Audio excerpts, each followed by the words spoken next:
വട്ടക്കുന്നേൽ ആരെന്ന് എനിക്കറിയില്ല. ഞാൻ 5ാം ക്ലാസ്സിൽ പഠിക്കുന്നത്. വട്ടക്കുന്നേൽ എന്ന് പറയുന്നത് അന്നത്തെ കാതോലിക്ക ഭാവയാണ്. അപ്പൊ അന്നത്തെ കാതോലിക്കയെ കുറിച്ച് 5ാം ക്ലാസ്സിലും 6ാം ക്ലാസ്സിലൊക്കെ പഠിക്കുന്ന കുട്ടികളെ വിളിക്കുന്ന മുദ്രാവാക്യമാണ്. കാരണം സിറിയൻ ഓർത്തഡോക്സ് സഭയിൽ യാതൊരു ദൈവശാസ്ത്രപരമായ ഒരു തർക്കവും ഉണ്ടായിരുന്നില്ല. അന്ത്യോക്യയിലെ പാത്രിയർക്കീസാണോ അതോ ദേവലോകത്തിരിക്കുന്ന? ബഹുമാനപ്പെട്ട അഡ്വക്കേറ്റ് ജയശങ്കർ, അങ്ങ് ഈ സമൂഹത്തിൽ അറിയപ്പെടുന്ന ഒരു പൊതുപ്രവർത്തകനാണ്. അങ്ങ് പറയുന്ന വാക്കുകൾ 100% ആധികാരികവും പക്ഷപാതരഹിതവുമാകണമെന്ന് അതുകൊണ്ട് തന്നെയാണ് സാമാന്യ ജനം ആഗ്രഹിക്കുന്നതും. അടുത്തിടെ ഒരു അവാർഡ് ദാന ചടങ്ങിൽ അങ്ങ് മലങ്കര സഭാ തർക്കത്തിൽ ആധികാരികമായി സംസാരിക്കുന്ന ചില വാക്കുകൾ കേൾക്കുവാനിടയായി. അതുകൊണ്ടാണ് ഇത്തരത്തിലൊരു വീഡിയോ ചെയ്യുന്നത്. കാരണം സിറിയൻ ഓർത്തഡോക്സ് സഭയിൽ യാതൊരു ദൈവശാസ്ത്രപരമായ ഒരു തർക്കവും ഉണ്ടായിരുന്നില്ല. ഇതിന് പിന്നെ എങ്ങോട്ട് തിരിഞ്ഞിരിക്കണമെന്നുള്ള വിഷയമെങ്കിലും ഒന്നുമില്ലാതെയും തർക്കിക്കാം. അഡ്വക്കേറ്റ് ജയശങ്കർ പാത്രിയാർക്കീസ് പക്ഷത്തിന് വേണ്ടി കോടതികളിൽ ഹാജരാകുന്ന വക്കീലായതിനാലാകാം അങ്ങയുടെ സംസാരത്തിൽ എപ്പോഴും ഒരു വശം മാത്രമാണ് തെളിഞ്ഞു കാണുന്നത്. വാദം എപ്പോഴും അങ്ങനെയാണല്ലോ. വാദത്തിനൊടുവിൽ കോടതി കണ്ടെത്തുന്ന ശരികളാണ് വിധി എന്ന സത്യം പലപ്പോഴും വാദികൾക്ക് ദഹിക്കില്ല. അതാണ് ഇവിടെയും തെളിഞ്ഞു കാണുന്നത്. സിവിൽ കേസും ക്രിമിനൽ കേസും നടത്താം. പരദേശ ബ്രാഹ്മണരും പാഴ്സികളുമായ ഒരുപാട് വക്കീലുമാരെ തീറ്റിപ്പോറ്റാം എന്ന് ഒരു തവണയല്ല, ഒരു നൂറ്റാണ്ടിലധികം കാലമായി നമ്മളെ എല്ലാവരെയും ബോധ്യപ്പെടുത്തിയ. എന്തിനാണ് സഭാതർക്കത്തിൽ കോടതികളെന്നാണ് അദ്ദേഹത്തിന്റെ മറ്റൊരു സംശയം. നീതി അന്യമാകുന്നവർക്ക് അത് ലഭ്യമാക്കാൻ വേണ്ടിയാണ് സാർ ഈ നാട്ടിലെ കോടതികൾ. നീതി നിഷേധിക്കപ്പെടുന്നവരുടെ അവസാന പ്രതീക്ഷയാണ് സാർ ഈ നാട്ടിലെ കോടതികൾ. നാട്ടിൽ കോടതികൾ ഉള്ളതുകൊണ്ടാണല്ലോ അങ്ങയ്ക്കും പേരിനൊപ്പം അഡ്വക്കേറ്റ് എന്ന് ചേർക്കാനും സാധിക്കുന്നത്.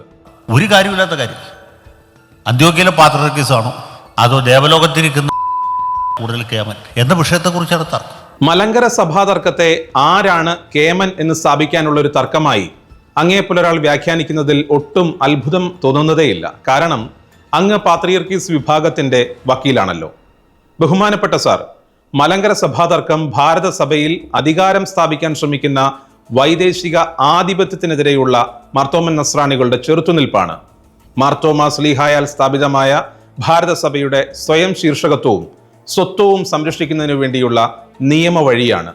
ഇല്ലാത്ത അധികാരം പ്രയോഗിച്ച് മലങ്കര സഭയെ വരിഞ്ഞു മുറുക്കാൻ ശ്രമിക്കുന്നവർക്കുള്ള ഉത്തരമാണ്. നീതിക്കും സമാധാനത്തിനും വേണ്ടി ദാഹിച്ച ആ മലങ്കര മക്കൾക്ക് രാജ്യത്തിന്റെ പരമോന്നത കോടതി നൽകിയ നേരടയാളമാണ് 2017 അന്തിമ വിധി.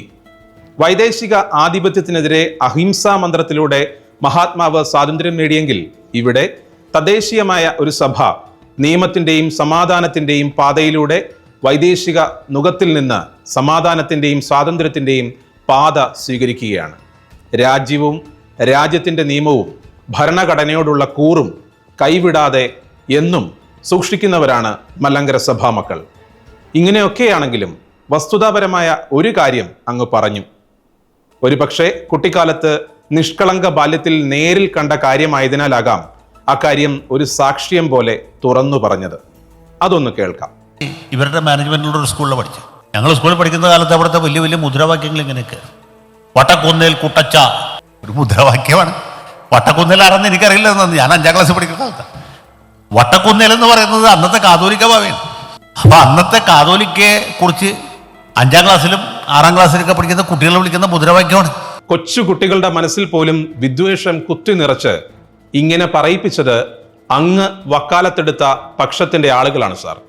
ആ സത്യം അങ്ങ് തുറന്നു പറഞ്ഞതിന് വളരെയധികം നന്ദി.